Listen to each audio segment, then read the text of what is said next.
Tiga anak muda dengan hubungan rumit ini berfoto di alam terbuka untuk mengabadikan momen. Detik berikutnya, fotografer dadakan langsung memperingatkan mereka untuk tidak bergerak, karena mungkin salah satu dari mereka menginjak ranjau darat. Setelah dikonfirmasi beberapa kali oleh temannya, ternyata itu memang ranjau darat. Teman yang menginjak ranjau langsung syok. Siapa sangka hanya karena berfoto, dia bisa menginjak benda seperti ini. Bahkan lebih sulit daripada memenangkan undian.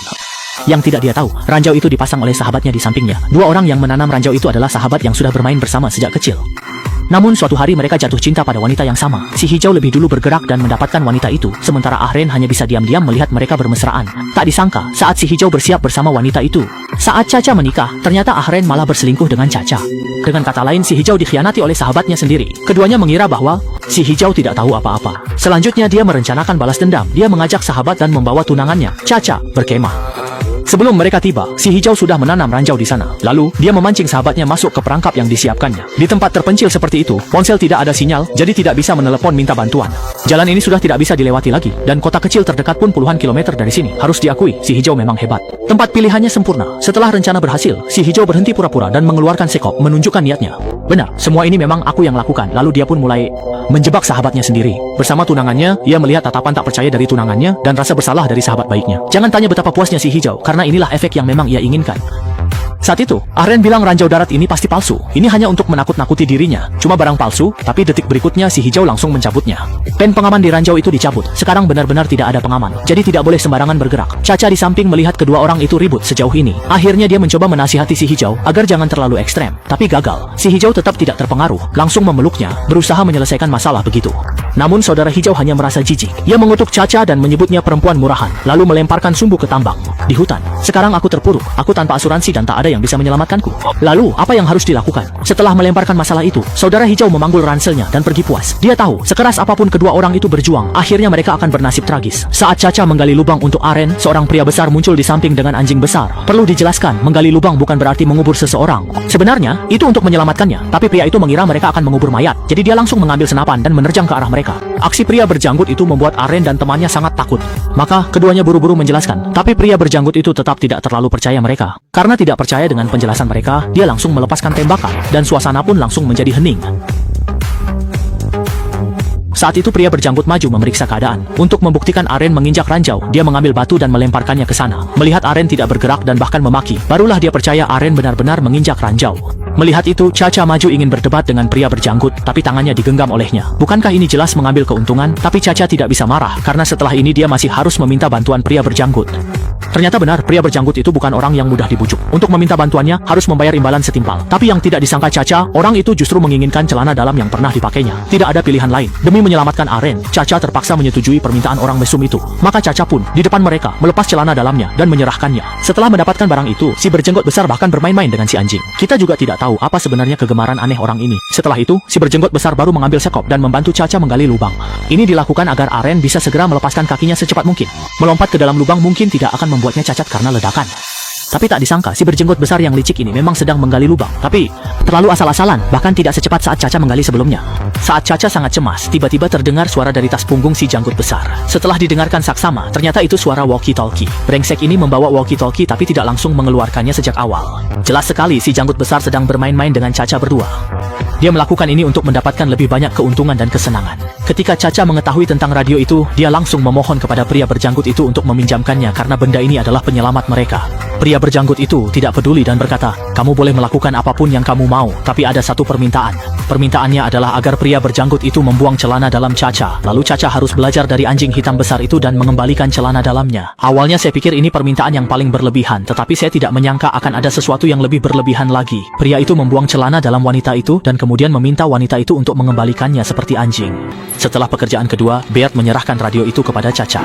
Tapi Caca tidak pernah berpikir bahwa dia akan jatuh ke dalam perangkap Beard lagi. Karena orang di radio itu adalah teman Beard, temannya orang Rusia, sedangkan Caca orang Amerika. Mereka sama sekali tidak bisa berbicara bahasa yang sama, jadi bagaimana dia bisa meminta bantuan? Jadi Caca tidak punya pilihan selain meminta bantuan Beard. Dia minta diterjemahkan, tapi pria berjanggut itu sudah memikirkan hal ini sejak awal. Dia mengatakan dia bisa menerjemahkan, tapi Caca harus mengikuti semua permintaannya. Syaratnya adalah setiap kali pria berjanggut itu menerjemahkan satu kalimat, Caca harus melepas satu pakaian. Mendengar permintaan yang aneh ini, Caca langsung menolaknya. Ran yang menginjak ranjau saat itu sangat ingin merobeknya menjadi berkeping-keping, tapi ranjau di bawah kakinya tidak mengizinkan. Dia bergerak sedikit melihat Caca tidak tertipu. Pria berjanggut itu tidak menyerah dan mulai membual lagi. Dia memberitahu Caca bahwa hari akan segera gelap, dan di sini pada malam hari akan ada banyak binatang buas. Saat itu, meskipun Ran tidak mati karena ranjau, dia juga akan dimakan binatang buas. Mendengar ini, hati Caca langsung terasa dingin. Memang benar waktu mereka sudah tidak banyak.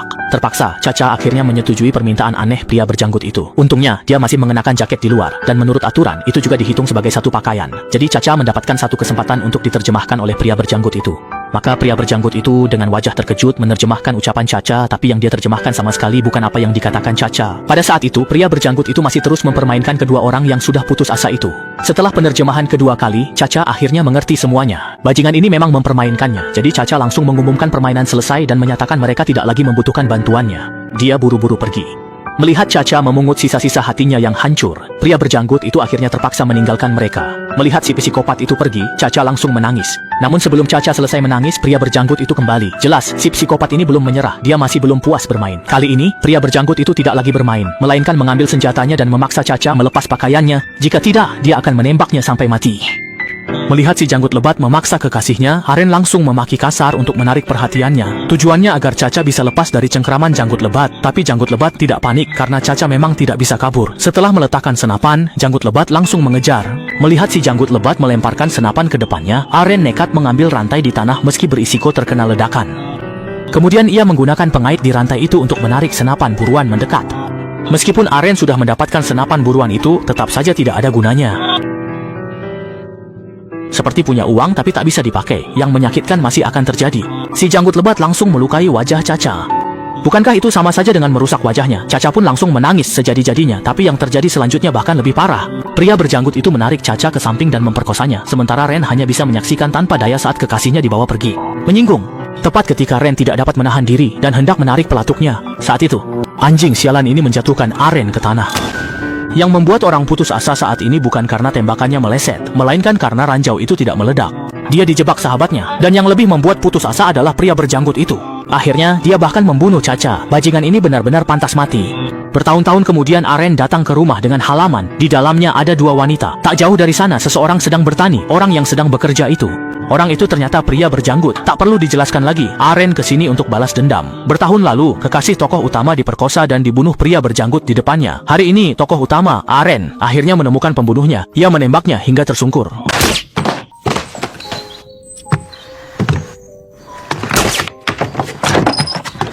Setelah menumbangkan pembunuh kekasihnya itu, Aren menyuruh istri dan anak perempuan pria itu membantunya ke ruang tamu karena ia berencana menyiksanya. Orang bejat pantas mati ini tidak boleh dibiarkan mati mudah, harus melampiaskan amarah dulu. Lalu, Aren memerintahkan putri pria berjanggut mengikat ibunya. Setelah itu, Aren mengeluarkan sebuah celana dalam kecil. Celana dalam ini adalah koleksi si berjanggut, karena si bejat memang menyukai hal seperti itu. Lebih parah lagi, celana dalam kecil ini, ternyata milik putri si berjanggut, dan si berjanggut bilang itu hanya kebodohan saat mabuk. Jadi Anin membawakan sebotol anggur untuk ibu dan anak itu. Dia minum sedikit, lalu meneguknya sendiri dalam jumlah banyak. Anin, apa ini berarti memberitahu si janggut besar bahwa dia bisa melakukan apa saja hanya karena mabuk? Kalau begitu aku akan memberinya pelajaran. Selanjutnya, Anin mempermalukan putri si janggut besar seperti dulu si janggut besar mempermalukan kekasihnya. Dia mulai memaksa. Gadis itu diminta melepas celana dalamnya, seperti yang dilakukan si janggut besar untuk mempermalukan kekasih Anin. Setelah itu, celana dalam dilempar ke samping, dan gadis itu disuruh menirukan anjing untuk mengambilnya dengan mulut. Demi keselamatan keluarganya, gadis itu terpaksa menuruti. Namun dia melakukan kesalahan, anjing tidak mengambil sesuatu dengan tangan. Maka Anin memintanya mengulang. Kali ini, dia tidak boleh memakai tangan. Melihat adegan yang familiar ini, si janggut besar merasa sangat malu. Gadis yang belum pernah mengalami penderitaan seperti itu langsung ketakutan dan menangis. Anin lalu memasukkan celana dalam kecil ke mulut si janggut besar berkata, "Bukankah kamu suka hal seperti ini? Kali ini, puaslah." Setelah itu, mereka lanjut bermain game. Jadi, ninja mengeluarkan semua peluru dari revolvernya dan hanya menyisakan satu peluru di dalamnya. Aturan mainnya, setiap kali putri pria berjanggut menanggalkan pakaian, ia harus menanggalkan lagi. Tarik pelatuknya. Jika dia tidak tertembak setelah melepaskan pakaiannya, biarkan saja dia pergi. Mereka, keluarganya tak pernah menyangka seorang gadis akan menang hadiah di babak pertama.